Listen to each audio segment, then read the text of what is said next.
नमस्कार मित्रों, आपका डॉक्टर आलोक चांटिया AIRO NDF चैनल पर स्वागत है। 31 मई 1987 को WHO यानी वर्ल्ड हेल्थ ऑर्गेनाइजेशन ने अपनी 40वीं वर्षगांठ पर यह सोचा कि विश्व में तंबाकू खाने से जिस तरीके से लोग मर रहे हैं उसमें अवेयरनेस, जागरूकता फैलाने की ज़रूरत है।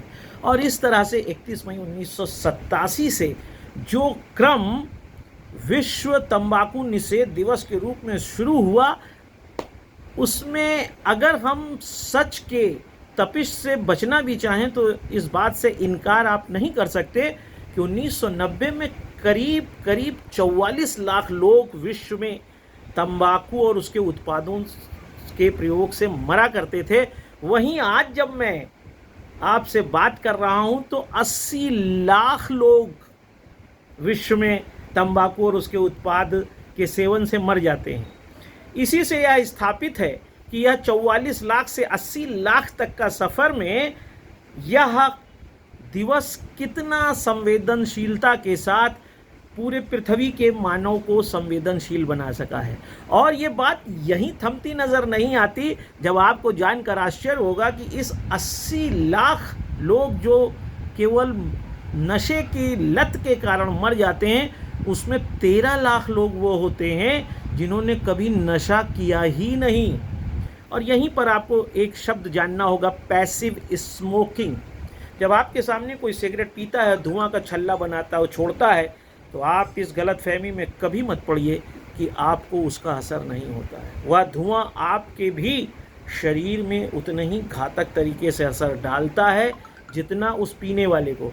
और बिना कुछ किए हमेशा से अच्छा जीवन जीने वाला व्यक्ति करीब 13 लाख इस तंबाकू के सेवन से मर जाता है।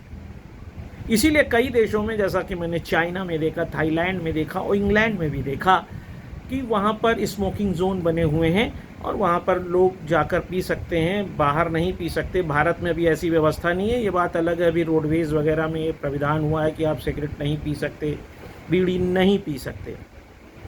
भारत जैसे देश में करीब 29% लोग, बहुत बड़ी जनसंख्या बता रहा हूँ, तंबाकू का सेवन करते हैं। आज जब मैं आपसे यह विषय उठा रहा हूँ तो यह जानना ज़रूरी है कि आखिर यह तंबाकू कहाँ से आ गई।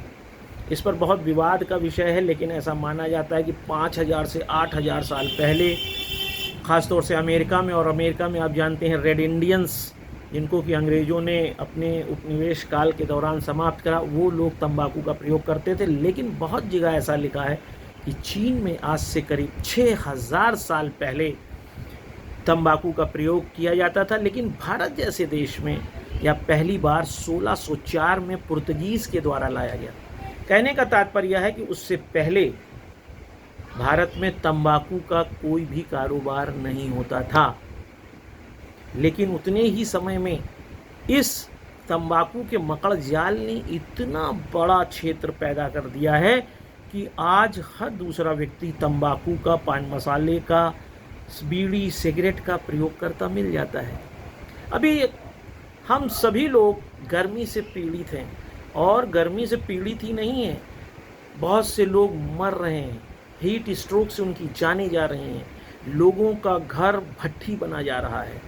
और ऐसे लोग पर्यावरण की लंबी लंबी वार्ता करते हैं, पेड़ों की आवश्यकता पे बहुत जोर देते हैं, लेकिन ये बात करने में वह यह भूल जाते हैं कि जिस पेड़ को लगाने की वह बात करते हैं, उस पेड़ से ही सिगरेट बन रही है। सिगरेट का जो कागज़ है वह हर साल विश्व में 6 मिलियन पेड़ों को काटकर बनता है। लेकिन पूरे विश्व के लोग इस नशे को नहीं छोड़ सकते, भले ही पर्यावरण उनके साथ रह जाए या न रह जाए। प्रजातंत्र के मूल्यों पर खड़े भारत जैसे विश्व के सबसे बड़े प्रजातांत्रिक देश में भी लोग सिगरेट छोड़कर पेड़ों के काटने को बंद करने का नैतिक साहस कर ही नहीं पा रहे हैं। और इसीलिए जब अखिल भारतीय अधिकार संगठन ने 2016 से यह मुहिम चलाई, खासतौर से इस बात से प्रेरित होकर कि पूरे विश्व में भूटान एक ऐसा देश है जिसने अपने के यहाँ पूरी तरह से तंबाकू के किसी भी तरह के उत्पादन को प्रतिबंधित कर दिया है। आप कोई न बो सकते हैं, न लगा सकते हैं, न आयात कर सकते हैं। तो मैंने सोचा भारत में ऐसा क्यों नहीं हो सकता है, क्योंकि भारत का संविधान तो कहता है हम भारत के लोग, और हम में तो सबसे बड़ी चीज़ ये है कि कल्याणकारी राज्य की संकल्पना में कोई सरकार क्यों चाहेगी कि उसके नागरिक मर जाएं, वो भी कैंसर से। आपको मालूम है विश्व में सबसे ज़्यादा लंग कैंसर से लोग मरते हैं, और लंग कैंसर से इसलिए मरते हैं क्योंकि तंबाकू का, सिगरेट का सेवन हम बहुत ज़्यादा करते हैं। जब हम धुआं इनहेल करते हैं तो हमारे फेफड़े में बोरे जैसी एक संरचना होती है जिसे एल्वियोली कहते हैं। इस एल्वियोली में ही खून और ऑक्सीजन का मिलन होता है, और वहीं से यह ऑक्सीकृत ऑक्सीजन पूरे शरीर में जाता है। लेकिन जब आप लगातार सिगरेट पीते हैं, धुआं अपने अंदर ले जाते हैं, कार्बन मोनोऑक्साइड अंदर ले जाते हैं, तो वहाँ टार इतना अधिक पैदा हो जाता है कि ये बोरे सब ब्लॉक हो जाते हैं, और फिर शुरुआत होती है रसौली की, कैंसर की, और देखते देखते लोग कैंसर से मर के आते हैं। यही नहीं, तंबाकू खाने वाले भी ये बात नहीं जानते हैं कि रोज हमें 1.5 लीटर लार प्रकृति देती है, लेकिन उस लार का प्रयोग तो आप पान मसाला तंबाकू खाकर थूकने में निकाल देते हैं, लेकिन मुंह को तो लार चाहिए।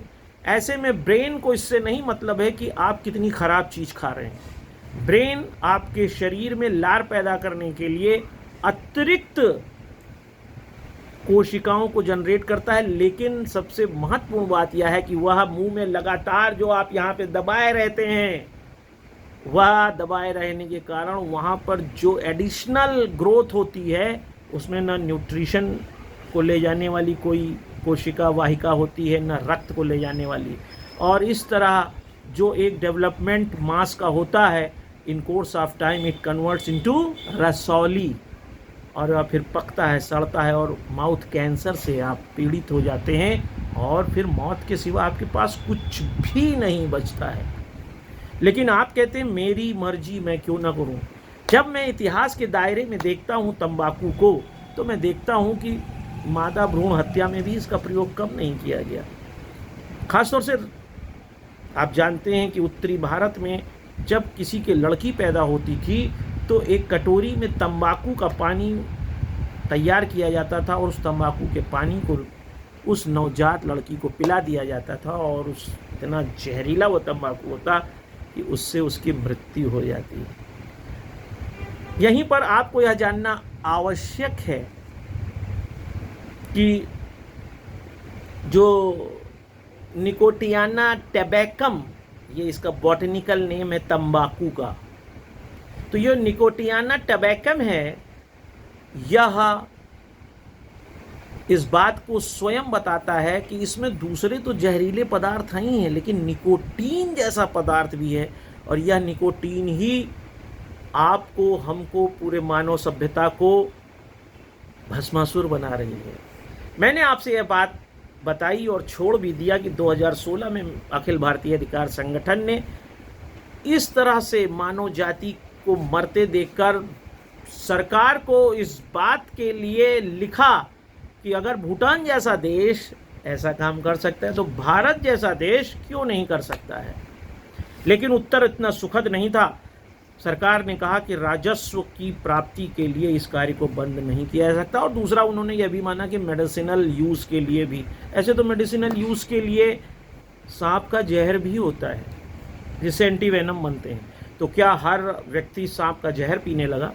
वडागा जनजाति, खासतौर से नीलगिरी पहाड़ियों पर रहने वाली टोडा कोडा बडागा इरुला कुरुम्बा, खासतौर से उसमें जो बडागा जनजाति है, उसमें एक बच्चा अपनी पूरे जीवन काल में कम से कम 20,000 सांपों का जहर निकालता है, लेकिन वो सांप का जहर पीने नहीं लगता है, क्योंकि उसे मालूम है नीर चीर की तरह कि जहर का असर क्या होता है। ऐसे में ये कहकर कि राजस्व की प्राप्ति और मेडिसिनल की वजह से इस उद्योग को बंद नहीं किया जा सकता, पेड़ काटे जा सकते हैं लेकिन सिगरेट बनाना बंद नहीं किया जा सकता, इस बात की ओर भी संकेत देता है कि राज्य अपने जनता से ज़्यादा अपने अस्तित्व के लिए जीता है। वह राज्य जनता के जीवन को आधार रखकर, उसको दांव लगाकर अपने अस्तित्व को जिंदा रखता है। लेकिन नैतिकता के एक आभासी सिद्धांत में वह ये लिख ज़रूर देता है टोबैको प्रोडक्ट्स पे it is injurious for health. How many are aware about it? Nobody, कोई नहीं सोचता है। और इस कारण से, केवल इस लिख देने के कारण, जबकि कानून ये कहता है कि कोई भी चीज़ अगर ऐसा लिखा जा रहा है तो वो इतना बड़ा और इतनी ऐसी जगह पर लिखा होना चाहिए जो स्पष्ट रूप से दिखाई दे। ये छोटा छोटा लिख देने का कानूनी रूप से कोई महत्व नहीं है। और इस कारण से जो 31 मई को हर साल आप अंतर्राष्ट्रीय टोबैको या तंबाकू निषेध दिवस मनाते हैं, वह विश्व में मनाए जाने वाले करीब 7,000 दिवसों में सिर्फ एक औपचारिकता भर है। अगर हम यह चाहते हैं कि हम अपने देश में वास्तव में प्रजातंत्र की स्थापना करें, तो इस वीडियो को देखने के बाद भारत के हर नागरिक को सिगरेट का बहिष्कार कर देना चाहिए, क्योंकि आपके बहिष्कार से ही पेड़ का कटना रुक जाएगा। जब सिगरेट ही नहीं बिकेगी तो कंपनियां बनाएंगी क्यों? आपको सभी को टोबैको का बहिष्कार करना चाहिए, इसलिए टोबैको का उत्पादन होगा ही नहीं। सिर्फ आपके एक नैतिक साहस का असर ये है कि हम अपने मानव जाति को बचा सकते हैं। लेकिन होता क्या है, जब से मेडिकल साइंस ने बढ़ोतरी करा है, संस्कृति में कभी भी स्वास्थ्य का कुछ वो नहीं था। अगर आप देखें तो इराक में स्नाइडर की गुफा में आज से करीब 4,000 साल पहले की एक हड्डी मिली है जिसमें कट लगा हुआ, और उस कट को देखने से लगता है कि उस समय के लोगों को औषधि का ज्ञान हो गया था। मेडिसिनल प्लांट्स की बहुत अच्छी जानकारी जनजातीय लोगों की। लेवी स्ट्रास साहब ने सीवेज माइंड नाम की किताब लिखी और उसमें माना है कि सिंपल सोसाइटी जिसको कहकर आप नज़रअंदाज करते हैं, उनको एक एक पत्ती का ज्ञान होता है। मैं आपको बताऊं, मध्य प्रदेश के कटारा भील में मैंने काफ़ी काम किया है, और उस कटारा भील के लोग पोलियो का इलाज बहुत बेहतरीन करते हैं। अपने किसी वीडियो में मैं आपको बताऊंगा कैसे वो इलाज करते हैं।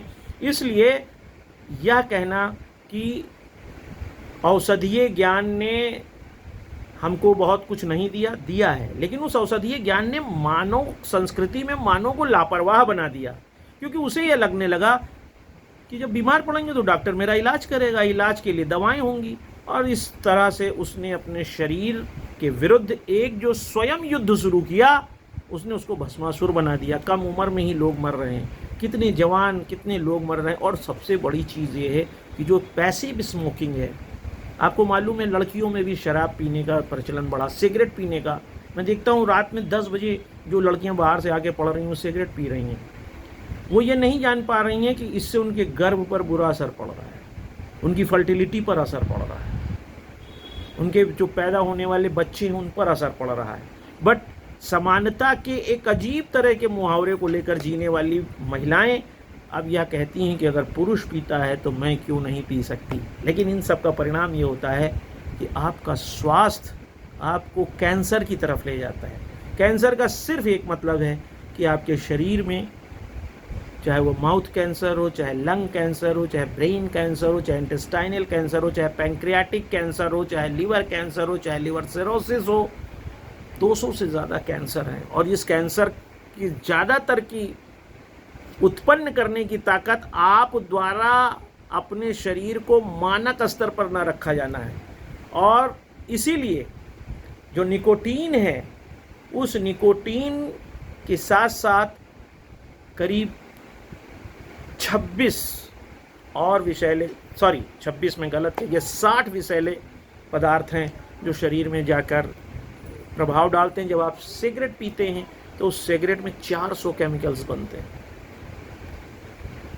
इस तरह के केमिकल से तैयार शरीर ना आपको अच्छी तरह से सांस लेने देता है, और ना ही आपके जीवन में मानव ने जो मेहनत करके धन अर्जित किया है उसको सुरक्षित रहने देता है। आप स्वयं को बर्बाद करते हैं, अपने परिवार को बर्बाद करते हैं।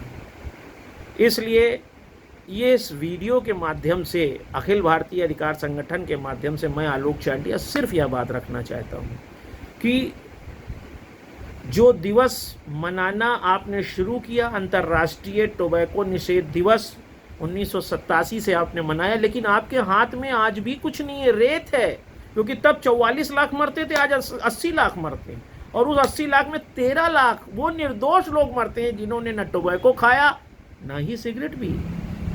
आप मानवता की बात करते हैं, परोपकाराय धर्मिदम शरीरम की बात करते हैं। जब परोपकार के लिए शरीर ही होता है, अयम निजा परोवेति गणना लघुचेतसा उदार चरिता नाम तू वसुदेव कुटुंबकम की बात आप करते हैं। अगर पूरी पृथ्वी आपका परिवार ही है तो उन 13 लाख लोगों का क्राइम क्या है?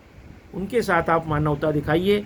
उनको जिंदा रखने के लिए आप अपने व्यवहार पे अंकुश रखें ताकि वो लोग जीवित रहें। आपके कर्मों का परिणाम उन निर्दोष लोगों को न मिले। आपके इस सिगरेट पीने और तंबाकू खाने की वजह से प्रकृति में हर साल 6 मिलियन 60 लाख पेड़ मत काटे जाएं, वो आप बचा सकते हैं सिर्फ अपने सिगरेट पीने को छोड़कर। आप पर्यावरण बचा सकते हैं, शरीर बचा सकते हैं, निर्दोष लोगों की हत्या बचा सकते हैं, सरकार को जनता के लिए जीने पर मजबूर कर सकते हैं। होता क्या है, एक बार आप सिगरेट पी के पैसा बर्बाद करते हैं, फिर बड़ी बड़ी हेल्थ इंश्योरेंस कंपनियां आपको प्रेरित करती हैं कि आप हेल्थ इंश्योरेंस ले लें। फिर तीसरे स्तर पर बड़े बड़े अस्पताल खड़े हैं जो आपके उस कैंसर के लिए कहते हैं it's not a big problem, please come, I will serve you. और फिर आप कैंसर का इलाज कराते, रसौली का इलाज कराते, ट्यूमर का इलाज कराते हैं। लेकिन आप ये कभी नहीं सोचते कि ये सब हमारी गलती से, और ये गलती खुलकर हम करते हैं। इस खुलकर की जाने वाली गलती को जिस दिन हम समझ लेंगे, निश्चित रूप से यह दिवस मनाया जाना सार्थक होगा। वैसे तो आज पूरे दिन मुझे इस दिवस पर कहीं ना कोई परिचर्चा दिखाई दी, ना किसी न्यूज़ चैनल पर कुछ दिखाई दिया। सब ध्यान देने की बात कर रहे हैं और ध्यान पर ही पूरा केंद्रित सब कुछ है। तो सबसे बड़ा ध्यान तो इसी पर दीजिए कि जो ये शरीर है, कस्तूरी कुंडल बसे मृग ढूंढे मनमाही, जैसे घटघट राम है दुनिया देखे नाही की बात अपने शरीर के अंदर झांक कर देखिए। ध्यान का मतलब यही है कि आप अपने मन को टटोलें, अपनी इंद्रियों को समझें, बस यही ध्यान है। और जिस दिन इस ध्यान पर ध्यान आप दे देंगे, विश्व टोबैको निषेध दिवस सार्थक हो जाएगा और मेरा यह वीडियो बनाना भी सार्थक होगा। आशा है कि मेरी इन बात को आप बहुत दूर तक ले जाएंगे। आपके इस छोटे से प्रयास से भारत या पूरे विश्व में कुछ अच्छा हो सकता है। ये दुखद है कि यह दिवस मनाया जा रहा है और हर साल मरने वालों की संख्या बढ़ रही है, सिगरेट पीने वालों की संख्या बढ़ रही है। इसका मतलब है कि पशु जगत में अपने को सर्वश्रेष्ठ और सुप्रीम कहने वाला, अपने को जूलॉजिकल नेम के आधार पर होमो सैपियंस कहने वाला, मेधावी मानव कहने वाला मानव उस चूहे से भी, उस जानवर से भी बहुत दूर खड़ा है जो केवल सूंघ कर जान लेता है कि यह खाना उसके खाने योग्य है या नहीं है। तो आइए हम सब पशुवत जीवन से ऊपर एक बार फिर उठकर होमो सैपियंस मेधावी मानव के अर्थ को सार्थक करें और इस टोबैको के कुचक्र से बाहर निकलें। इसे वीडियो को दूर तक ले जाइए ताकि हम एक सुंदर समाज का निर्माण कर सकें और स्वस्थ रह सकें। मैं आलोक चांडिया फिर किसी अच्छे विषय पर आपके साथ होऊंगा। नमस्कार।